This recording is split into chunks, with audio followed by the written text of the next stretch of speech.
The Marines were about to rip the metal off her chest. They watched, holding their breath, as their colonel's hand reached for the sole piece of decoration on her uniform. They thought this was the end of her career until they saw the insignia he pinned in its place. Part 1. The Arrival. The C-130 landed with a familiar, groaning protest, its ramp descending into the shimmering heat of forward operating base Blackwood. The air tasted of dust and diesel. For the handful of Marines tasked with unloading supply pallets, the arrival of another officer was a non-event. They saw the gold oak leaf on her collar and registered her rank, Major. Then they saw her, and the assumptions began to form as thick as the dust on their boots. Major Anya Sharma walked down the ramp with an economy of motion that was almost unnerving. Her duffel bag was slung over one shoulder, held with a casual discipline that suggested it could be deployed as a weapon just as easily as it could be set down. Her uniform was crisp, the lines severe, a stark contrast to the sun-bleached and sweat-stained fatigues of the men on the ground. She was a logistics officer, according to the transfer manifest, a loggie to the grunts of FOB Blackwood, a desolate outpost on the fringe of a forgotten conflict. That meant one thing: a paper pusher. Someone who had never felt the percussive thump of a mortar in their bones. Someone whose greatest enemy was a misplaced shipping container. No one offered to take her bag. A young corporal nudged his comrade, whispering just loud enough for the wind to carry. "Looks like command sent us a new coffee maker." A low chuckle rippled through the group. Sharma gave no sign she had heard. Her eyes, a shade of brown so dark they seemed to absorb the harsh sunlight, were not on the Marines. They were scanning. Her gaze swept over the concertina wire, noting a section where the stakes were loose, where the shifting sands had created a subtle ramp against the outer barrier. She tracked the placement of the guard towers, calculating fields of fire, identifying blind spots. She noted the languid posture of the sentry in the nearest tower, the way his rifle was held at a casual port arms instead of at the ready. Her head tilted slightly, gauging the direction of the wind by the drift of dust from the transport's propellers. She walked toward the command tent, her boots making soft, rhythmic sounds on the packed earth. Her stride was perfectly balanced, her shoulders squared, her spine straight. It was a walk that spoke of thousands of hours of training, of a body honed into a state of absolute efficiency. But the Marines saw only a woman, an officer from a non-combat MOS, arriving at their gritty home. They saw her as an outsider, an administrative burden. They saw the single, unremarkable ribbon on her chest, a meritorious service medal, and dismissed it as the kind of award you get for organizing a particularly successful bake sale back in Quantico. As she passed the motor pool, a grizzled gunnery sergeant paused his work on a Humvee engine. He watched her go, a flicker of something unreadable in his eyes. He'd been in the Corps for 20 years. He'd seen staff officers come and go. Most walked with the hesitant gait of people who spent their lives behind a desk. This major, she walked like she owned the ground she was on, like she knew every grain of sand and what thread it might hide. He wiped a greasy hand on his trousers and went back to his engine, but the image of her steady, predatory calm stayed with him. He had a feeling coffee was the last thing on Major Sharma's mind. Part 2. The Dismissal. Colonel Marcus Thorne's office was a testament to his personality, Spartan, functional, and devoid of sentiment. A steel desk, a map of the surrounding province covered in grease pencil markings, and a single, framed photograph of a grim-faced battalion from a past command were the only decorations. Thorne was a man forged in the crucible of conventional warfare, a commander who believed in overwhelming firepower and clear chains of command. He viewed the world in binary terms. There were warriors who closed with and destroyed the enemy, and there was everyone else who supported them. When Major Sharma reported, he didn't rise. He gestured to the flimsy chair opposite his desk with a flick of his pen, his eyes remaining on the personnel file open before him. "Major Sharma," he began, his voice flat. "Logistics. Your file is thin." Anya stood at attention, her gaze fixed on the wall just over his shoulder. "Sir, it says here you've spent the last few years stateside. Staff assignments. Pentagon tours, he finally looked up, his eyes a pale, washed-out blue. He was appraising her, and his assessment was clearly unfavorable. We don't get many field-grade logisticians out here, Major. Our supply chain is simple. Bullets come in, bodies go out. It doesn't require a great deal of finesse. The condescension was a palpable force in the small, stifling tent. He was testing her, waiting for a defensive reply, for an assertion of her credentials. She offered none. Her face remained a placid mask of professional decorum. His gaze dropped to the single ribbon on her chest. A small, cruel smile touched the corner of his mouth. Meritorious service. Did you alphabetize the Pentagon's entire filing system to earn that one? The insult was designed to provoke, to establish dominance. He wanted her to understand her place in his world. She was support. She was secondary. She was, in his eyes, soft. Sharma's expression did not change. Her voice, when she spoke, was as level as the horizon outside. I will manage the depot to the best of my ability, Colonel. Her placid response seemed to irritate him more than an argument would have.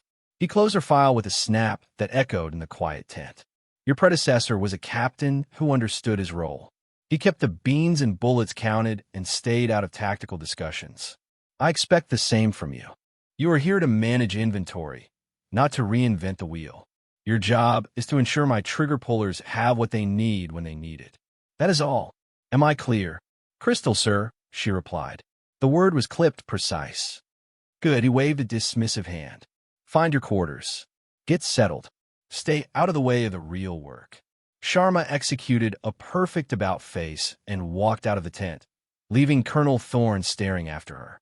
He had expected to see a flash of anger, a hint of wounded pride. Instead, he had seen nothing but a chillingly calm emptiness. He chalked it up to the meekness of a career paper pusher, someone unused to the blunt culture of a forward-deployed unit. He was wrong. It wasn't meekness. It was the profound and patient stillness of a predator. He had just dismissed the most dangerous person on his entire base, and he had no idea. Part 3. The Observation. For the next week, Major Sharma became a ghost. Her official duties in a logistics depot were performed with an almost supernatural efficiency. Inventories were reconciled, supply requests were streamlined, and long-neglected maintenance schedules were brought up to date in a matter of days. The supply sergeants, initially wary, found themselves impressed by her quiet competence. She didn't micromanage. She simply identified a system's weakest point and corrected it with minimal fuss. But her real work began when she left the cavernous supply tents. She spent hours walking the perimeter of FOB Blackwood. She didn't stroll, she patrolled. Her routes were irregular, her pace varied.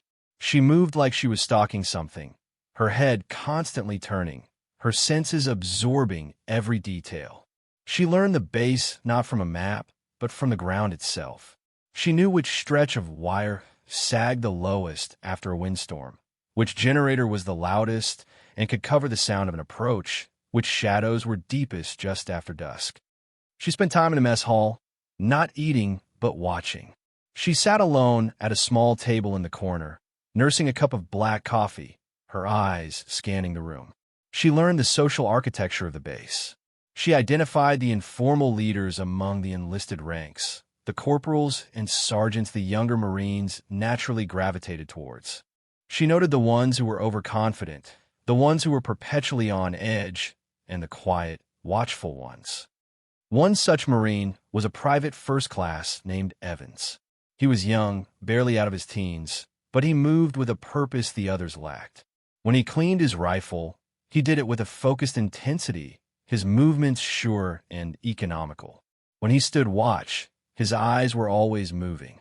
He was overlooked by his superiors, lost in the sea of uniforms, but Sharma saw him. She saw the coiled potential, the flicker of a warrior's instinct behind his quiet demeanor.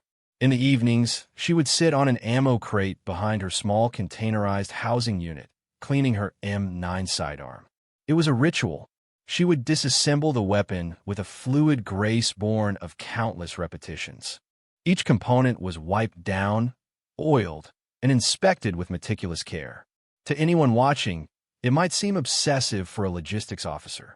To Sharma, it was as natural as breathing. The cold, hard reality of the steel in her hands was a comfort, a connection to a part of herself she was supposed to have left behind. As she worked, her mind was a battlefield of hypotheticals. If the attack came from the east, from that series of rocky outcrops, they would use the morning sun for glare. They would target the command tent and the fuel depot first. Response time from the QRF in Sector 2 would be 4 minutes, too slow. She mentally repositioned the heavy machine gun emplacements, established interlocking fields of fire, and plotted fallback positions. She ran through a dozen different scenarios, a complex attack involving a vehicle-borne IED, a sniper harassment campaign, a coordinated mortar barrage. She was wargaming the defense of FOB Blackwood, identifying its vulnerabilities with a cold, dispassionate clarity that would have terrified Colonel Thorne had he known. She was a weapon being kept in storage, and she was quietly making sure she was ready for the day someone would need to use her. Part 4. The Pressure. The pressure arrived not as a wave of insurgents, but as a wall of sand. The sky to the west turned a bruised, sickly yellow, then a roiling, angry brown. The meteorological reports had predicted high winds, but nothing like this. A hubbub, a monolithic tsunami of dust and grit, was bearing down on FOB Blackwood. The first casualty was visibility. Within minutes, the world beyond the perimeter fence vanished. Then came the sound, a low moan that escalated into a deafening roar as billions of grains of sand scoured every surface. The wind hammered the tents and structures, threatening to tear them from their moorings.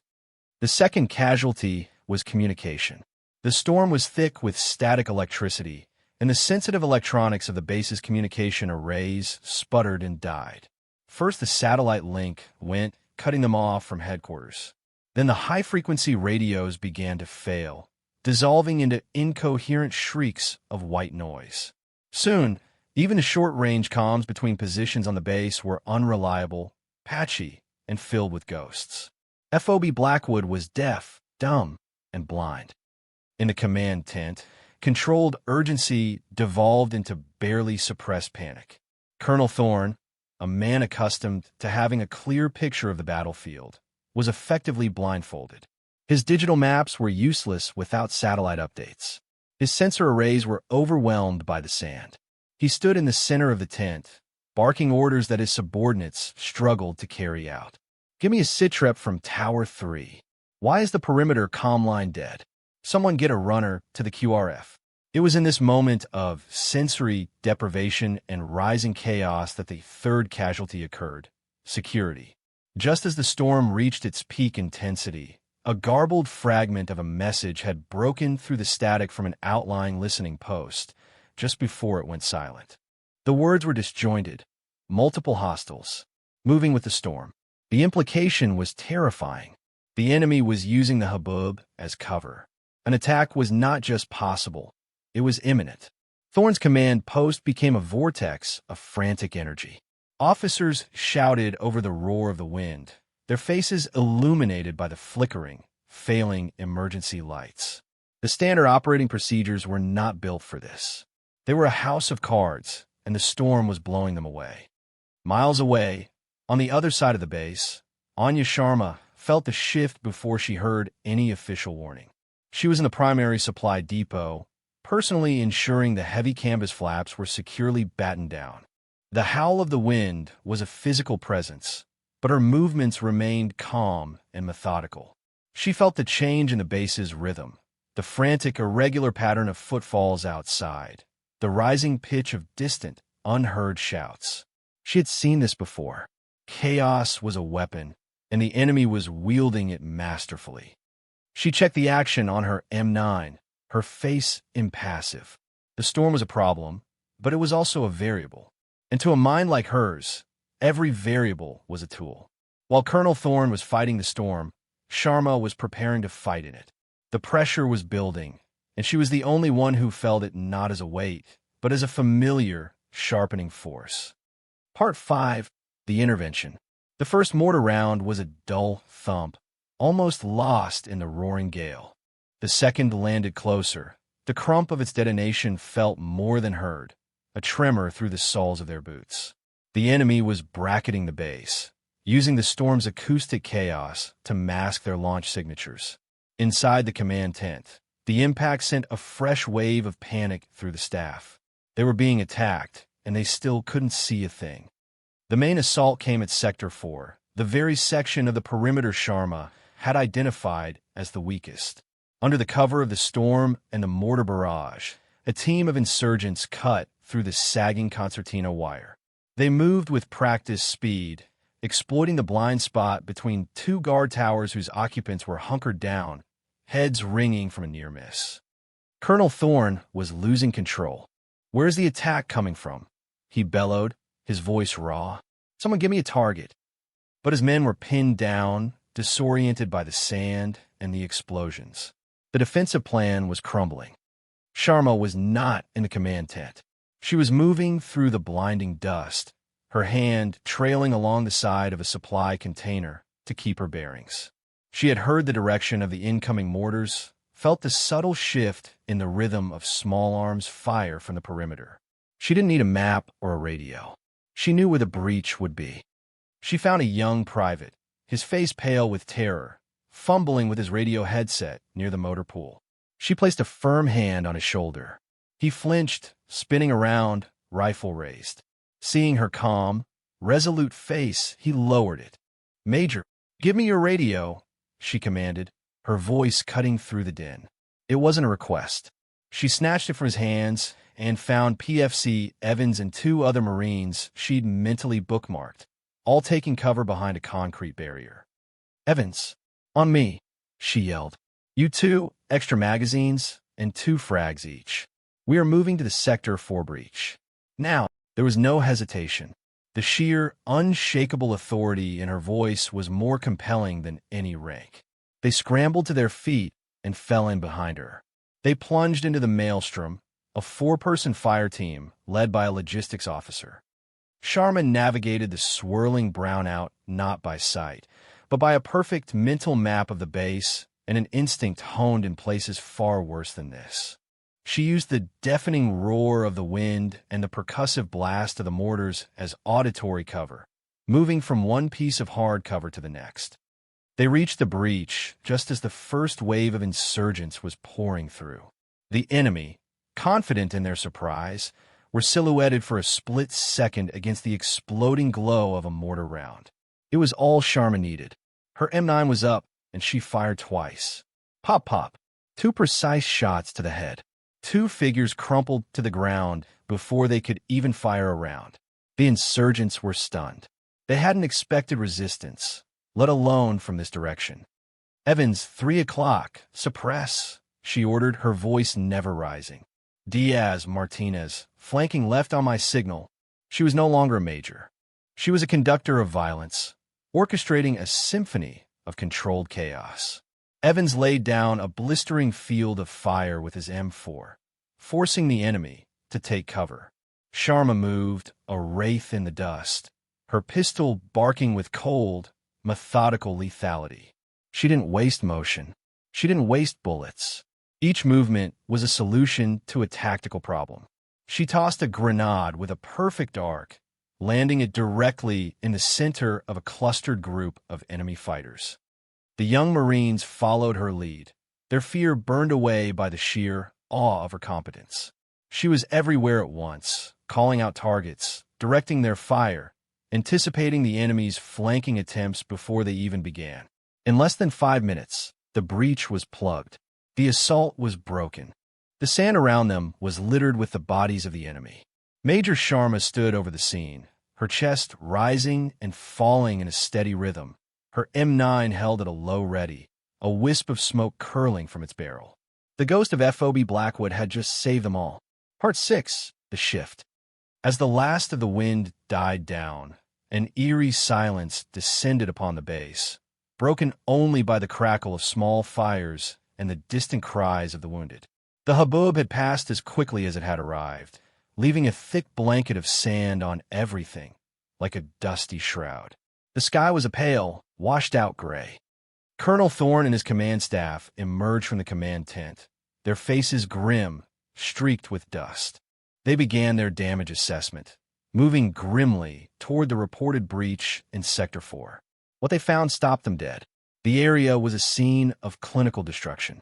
A dozen enemy fighters lay dead, arranged not in a chaotic pile, but in positions that told a story of a textbook defensive action. They had been outmaneuvered, outflanked, and systematically eliminated. PFC Evans and the other two Marines were there, methodically clearing weapons and checking bodies, their movements crisp and professional, their youthful faces set in masks of hard-won experience. "What in God's name happened here, Evans?" Thorne demanded, his voice hoarse. Evans snapped to attention. "Sir, we were breached." Major Sharma led a counter-assault. Thorne stared at him, bewildered. "Major Sharma? The logistics officer?" "Yes, sir," Evans said, his voice filled with a reverence that bordered on worship. Sir, I've never seen anything like it. She knew where they would be. She moved differently. She gave us orders. We just followed them." Another Marine, Diaz, chimed in, his eyes wide. "It was like she could see in the storm, Colonel. She didn't even flinch. 2 shots, 2 kills. Every time." Thorne's gaze swept the scene, his experienced eyes taking in the tactical details. The perfect placement of the grenade blast, the angles of fire that suggested a flawlessly executed L-shaped ambush. This wasn't the work of panicked Marines defending a breach. This was the work of a master. He saw her then. Major Sharma was 50 yards away, walking the now-repaired wire line, checking the news stakes herself. Her uniform was covered in grime, and a thin line of dried blood traced a path from a graze on her temple. But she moved with the same unsettling calm as the day she arrived. She wasn't celebrating or accepting congratulations. She was simply securing the perimeter. Thorne approached her, his boots crunching on the sand. The entire command staff and a growing crowd of curious Marines watched. "Major," he said, his tone stripped of all its earlier condescension. "Report." Sharma turned to face him. Her expression was unreadable. "The breach in Sector 4 is secure, Colonel. Enemy losses are 12. We have no casualties. I recommend re-sighting the M240 emplacement to cover the blind spot at Grid 4-79er. There was no pride in her voice, no hint of "I told you so." It was a simple, factual report. She had identified a problem, solved it, and was now offering a solution to prevent it from happening again. Thorne was speechless. He looked from this quiet, unassuming woman to the carnage she had wrought, and back again. The pieces didn't fit. The thin file, the Pentagon tours, the single, meaningless medal. None of it explained the warrior who stood before him. A murmur went through the assembled Marines. The whispers that had started as jokes about a desk jockey now transformed into legends. The story of the Loggy Major, who fought like a demon in the storm, spread through the base like wildfire. The men who had snickered at her arrival now watched her with a profound and unnerving mix of fear, curiosity, and awe. The entire dynamic of FOB Blackwood had shifted on the axis of one woman's hidden truth. Part 7. The second test. A week passed. The base settled into a new, strange equilibrium. Major Sharma went back to her logistics duties, her routine unchanged, but now she moved through a sea of silent, respectful nods. The Marines gave her a wide berth, watching her as if she were an unexploded bomb. Colonel Thorne found himself unable to look at her without a knot of confusion and doubt tightening in his gut.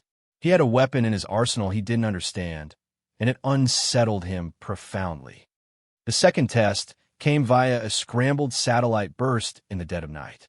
It was a flash precedence directive from a 3-letter agency Thorne rarely dealt with. An asset, codenamed Viper, had been compromised deep inside insurgent-held territory, 100 miles to the north. Viper wasn't just an informant.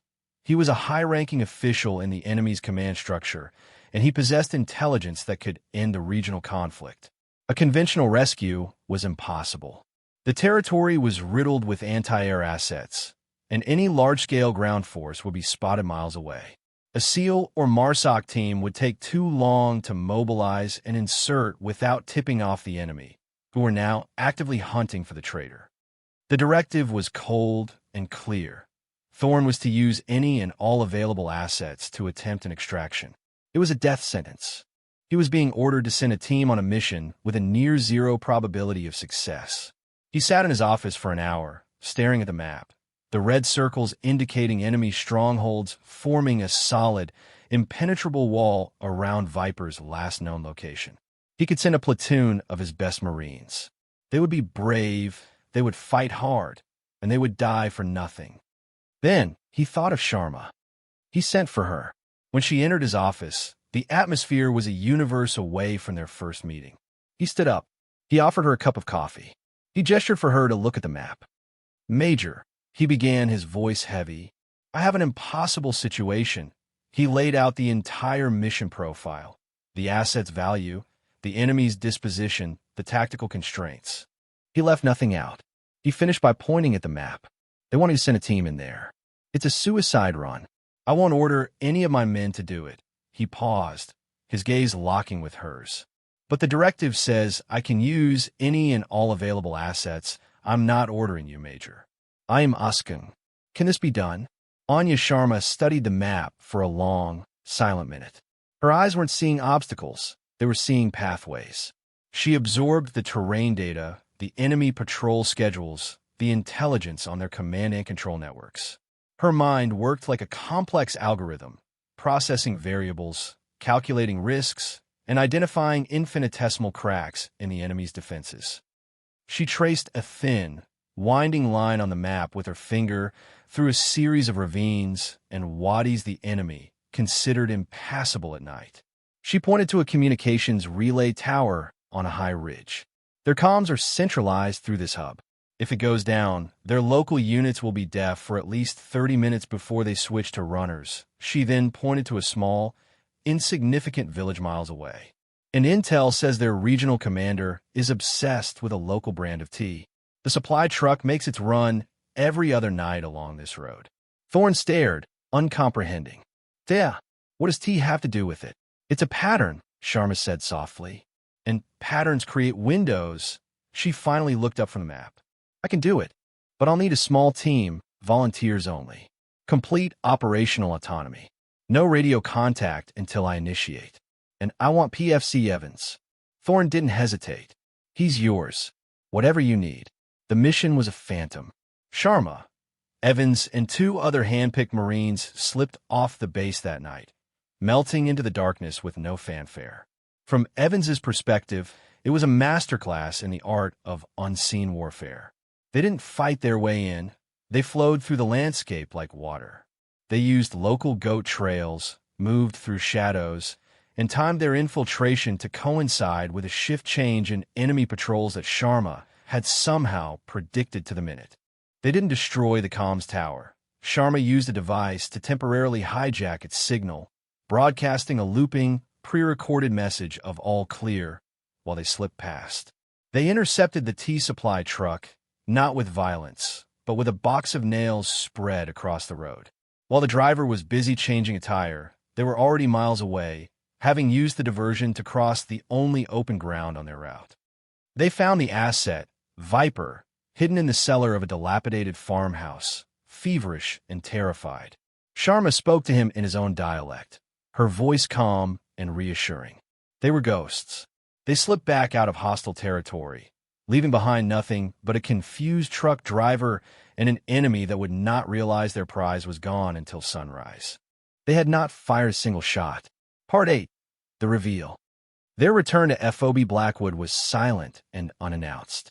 They materialized out of the pre-dawn gloom, appearing at the main gate like apparitions. The guards, startled, fumbled to let them through. Word of their arrival spread instantly. By the time they reached the command area, Colonel Thorne was waiting for them, his face etched with anxiety and disbelief. The entire off-duty population of the base seemed to be there too, standing in silent, curious clusters. The asset, Viper, was weak and leaning heavily on Evans, but he was alive. As medics rushed forward, the man pulled away slightly. His eyes searched the small group, passed over Thorn without a flicker of recognition, and locked onto Sharma. He stumbled toward her, his face a mask of awe and profound gratitude. He began speaking rapidly in his native Pashto, a language only a few on the base understood. But his tone conveyed everything: reverence, deliverance, and wonder. He reached into his shirt and pulled out a small, heavy object hanging from a leather cord. It was a challenge coin, but it was unlike any U.S. military coin. It was made of a dark, non-reflective metal, and was shaped like a jagged, stylized shard of shadow. He pressed it firmly into Sharma's hand. Then, looking past her to the bewildered Colonel Thorn, he spoke a single, clear word in English. It was a name, but it felt like a title, a legend whispered in the dark corners of the war. Specter. The word struck Colonel Thorn with the force of a physical blow. His blood ran cold. Specter. It wasn't just a call sign. It was a myth. A ghost story that senior intelligence officers told each other over whiskey in secure briefing rooms. A solo operative, sometimes rumored to be a woman, attached to the most secret tier of the Joint Special Operations Command. An operator so effective, so deniable, that her existence was officially a state secret. Specter was credited with dismantling terror cells, toppling rogue regimes, and averting wars, all without leaving a single trace. The file on Specter was said to be the most heavily redacted document in the Pentagon. Most people, Thorn included, believed the stories were an exaggeration, a composite of a dozen different operators. He stared at the quiet logistics major in front of him, and the impossible, terrifying truth crashed down on him. The calm, the efficiency, the way she moved, the way she fought, it all made sense. Leaving his staff standing in stunned silence, Thorn turned and sprinted back to his office. He slammed the door, his hands trembling as he logged into the high-security SIPRNet terminal. He entered his command credentials, then used a series of override codes he had been given for only the most dire emergencies. He pulled up Major Anya Sharma's personnel file again. This time it was different. His command override had peeled back the first layer of redaction. The long blocks of black ink were gone. Unit assignment. Classified Special Mission Unit, Tier 1. Call sign, Specter. Below that, a list of commendations scrolled down the page, a litany of valorous acts so secret they were identified only by alphanumeric codes. The Distinguished Service Cross, multiple Silver Stars, a Navy Cross, awarded for an action while attached to a SEAL team, a Bronze Star with a V for Valor Device, and 4 oak leaf clusters. The list went on and on. Her entire career was a lie, a carefully constructed cover story. The Meritorious Service Medal pinned to her chest was the only award she was permitted to wear, a piece of mundane camouflage to hide the legend beneath. And her current assignment? A mandatory 6-month decompression and reacclimatization tour in a low-risk environment. It was an order meant to pull a burnout operative back from the brink. They had sent a ghost to manage his warehouse. Part 9. The Respect. Colonel Thorn walked out of his office like a man in a daze. The sun was higher now, casting sharp shadows across the dusty parade ground. He saw her. Major Sharma had separated from the others and was heading toward the mess hall, her mission complete, her demeanor already returned to that of an unassuming logistics officer. The mess hall fell silent as Thorn entered. Every Marine, from the lowest private to the most seasoned master sergeant, stopped eating. They watched as their base commander strode purposefully across the room, his eyes locked on one person. He walked directly to the small, isolated table where Sharma was sitting, field stripping her M9 with practiced, rhythmic clicks. The Marines tensed. Evans, sitting with his fire team, held his breath. They thought Thorn was going to confront her, perhaps reprimand her for the sheer audacity of her success, for making the entire command structure look obsolete. They saw Thorn's hand move, reaching toward her chest. It looked like he was going to rip the rank from her collar or the medal from her uniform, the ultimate act of public humiliation. His fingers closed around the single Meritorious Service Medal. He gently, almost reverently, unpinned it from her uniform. A collective gasp went through the room. But Thorn didn't discard it. He held the simple blue and white ribbon in his palm for a moment, looking at it as if it were a cheap trinket. Then he looked at the empty space on her uniform, and then into her dark, unreadable eyes. His voice, when he spoke, was low, but it carried to every corner of the silent hall. It was thick with an emotion no one had ever heard from him before. Pure, unadulterated respect. "This," he said, holding up the medal, "is an insult." He then did something that defied all protocol, something that would be spoken of on this base for years to come. He reached up to his own uniform, to the array of ribbons that told the story of his own decorated career. He unpinned his highest award, a silver star, earned for gallantry in Fallujah. The medal glinted in the dim light of the mess hall. With a steady hand, he pinned his own medal onto the front of Major Sharma's uniform. It was an impossible gesture, a transfer of honor from a commander to a subordinate he now knew was far, far more than his equal. He stepped back, his posture rigid. He raised his hand to his brow and rendered the sharpest, most profound salute of his life. It was not a colonel saluting a major. It was not a commander acknowledging a subordinate. It was a soldier paying homage to a legend. For the first time since she had arrived, a flicker of emotion crossed Anya Sharma's face. A deep, weary understanding. She rose slowly to her feet, her movements precise, and returned the salute. That broke the spell. PFC Evans shot to his feet, his chair scraping loudly on the concrete floor, and saluted. Then another Marine, and another. Within seconds, every single person in the room was standing at rigid attention, their hands raised in a silent, unified show of absolute respect for the ghost who had walked among them. Part 10. The Closure. Dusk settled over FOB Blackwood, painting the sky in strokes of orange and purple. The day's oppressive heat finally began to recede, replaced by the cool, thin air of the desert night. Anya Sharma stood alone at the edge of the perimeter, near the very breach she had defended. She wasn't scanning for threats anymore. She was watching the sunset. The silver star pinned to her uniform felt impossibly heavy. It was not a weight of pride, but of connection. For a decade, she had been Specter, a creature of the shadows, her victories known only to a handful of men in windowless rooms. Her heroism was a state secret, her sacrifices buried under layers of classification. She had been a ghost, intangible, unseen, and utterly alone. A quiet footstep on the gravel behind her made her turn. It was PFC Evans. He held a steaming metal mug in his hand. He didn't speak. He didn't have to. He simply offered her the coffee, his eyes conveying a depth of respect and gratitude that no words could capture. She took the mug, her fingers brushing his. He gave her a short, sharp nod, a gesture between equals, and walked away, leaving her to her solitude. She brought the mug to her lips, the bitter warmth a welcome sensation. She looked out at the vast, hostile landscape that stretched to the horizon. It no longer looked like just a series of tactical challenges, of firing solutions and kill zones. It was, for the first time in a long time, simply a landscape, beautiful in its own harsh, unforgiving way. The weight of being Specter, the crushing isolation of her secret life, felt just a little bit lighter. Here, in this forgotten corner of the world, among these rough and unsophisticated Marines, she was not a ghost.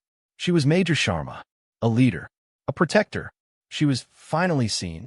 The respect they had given her was silent, unrecorded, and against regulations. And it meant more to her than all the classified medals hidden in her file. She took another sip of coffee, her silhouette framed against the dying light, a quiet guardian, no longer hiding, finally home.